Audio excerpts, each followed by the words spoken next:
সেদিন আমার ছোট বোনের বাসায় সবাই মিলে আমরা খুব সুন্দর একটা সময় কাটালাম অনেক দিন পর। আর একসাথে হওয়ার কারণ ছিল আমার ছোট বোনের ছোট ছেলের রাতুল ওর বার্থডে ছিল। তো ওর বার্থডে উপলক্ষেই আমরা 3 ভাই বোন উইথ ফ্যামিলি একসাথে হয়েছিলাম। আর আমার ছোট বোন তো রান্না করতে অনেক পছন্দ করে, আর তার হাতে সুন্দর সুন্দর রান্না খাওয়ার মজাটাই আসলে অন্যরকম।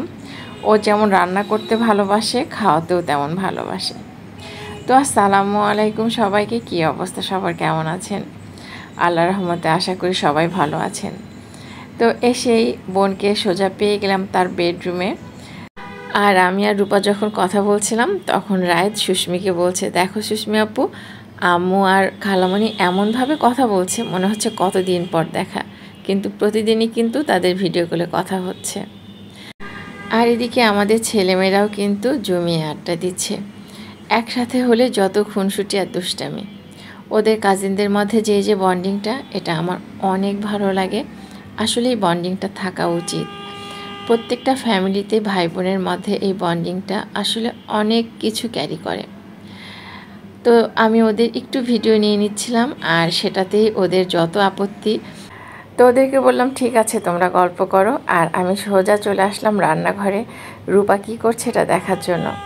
তো এসে দেখি বোন আমার অলরেডি টেবিলে খাবার সার্ভ করা শুরু করেছে, কারণ রাত তখন 10টা বাজে।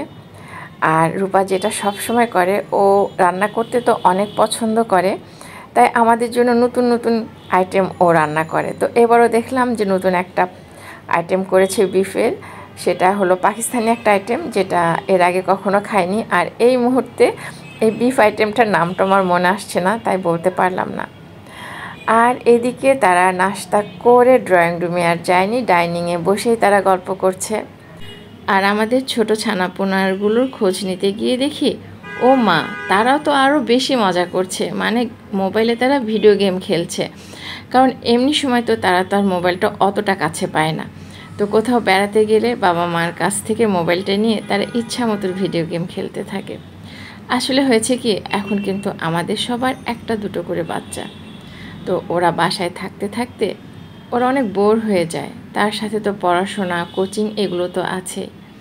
তো মাঝে মাঝে ফ্যামিলি গেট টুগেদার করলে ওদের জন্য কিন্তু অনেক একটা মেন্টালি রিফ্রেশমেন্ট হয়ে যায়। এটা দরকার আছে। মাঝে মাঝে ভাই বোনরা সবাই একখানে হলে এই যে গল্প, খেলাধুলা এগুলো করে ওদের মনটা কিন্তু অনেক ভালো হয়ে যায়। তো যাই হোক, কথা বলতে বলতে টেবিলে খাবার সার্ভ হয়ে গেছে। আর যেহেতু টেবিলে সবাই একসাথে বসা যাবে না, তাই বাচ্চারা তাদের পছন্দ মতো খাবার নিয়ে সোজা চলে আসলো ড্রয়িং রুমে। তারা মজা করে খাচ্ছে আর গল্প করছে। আর আমরা বড়রা সবাই একসাথে ডাইনিং টেবিলে বসে গেলাম। আমরাও খেতে খেতে অনেক গল্প করলাম। তো আজ যেহেতু আমরা রাতুল সোনার বার্থডে উপলক্ষে সবাই একসাথে হয়েছি, তাই খাওয়া দাওয়া শেষ হয়ে গেলে খুব সুন্দর একটা কেক কাটা হবে। আর এই কেকটা কিন্তু রূপা নিজে হাতে বানিয়েছে। ও অসাধারণ কেক বানায়। যারা আমার ভিডিওগুলো দেখেছেন তারা অবশ্যই জানেন আমার ছোটো বোন রূপা, ও খুব সুন্দর কেক বানাতে পারে। আর ওর কেকটা এতই মজার হয় যে সবাই ওর কেক খাওয়ার জন্য একদম পাগল থাকে। তো এই যে আমাদের কেক চলে এসেছে, আর আমাদের রাতুল সোনাও কিন্তু দাঁড়িয়ে গেছে কেক কাটার জন্য। তো ভিউয়ার্স, এই ছিল আমার একটা ফ্যামিলি ব্লগটি কেমন লাগলো অবশ্যই কমেন্টে জানাবেন। আর যদি ভালো লাগে তাহলে লাইক, কমেন্ট এবং শেয়ার করে আমার পাশে থাকতে ভুলবেন না কিন্তু। আর কেক কাটা হয়ে গেলে আমরা কেকটা খেয়েই কিন্তু সবাই যার যার বাসায় দৌড় দিব, কারণ রাত অনেক হয়ে গেছে। আর এখন রাস্তায় বেশ জ্যাম থাকে, যেহেতু ট্রাফিক পুলিশগুলো ঠিকমতো কাজ করছে না। তো দেখা যাবে যে যেতে যেতে বেশ রাতই হয়ে যাবে। তো ভিউয়ার্স, আজ তাহলে এ পর্যন্ত। আবার দেখা হবে নতুন কোনো ভিডিওতে। ততক্ষণ পর্যন্ত সবাই ভালো থাকবেন, সাবধানে থাকবেন এবং সুন্দর থাকবেন। আল্লাহ হাফেজ, টাটা।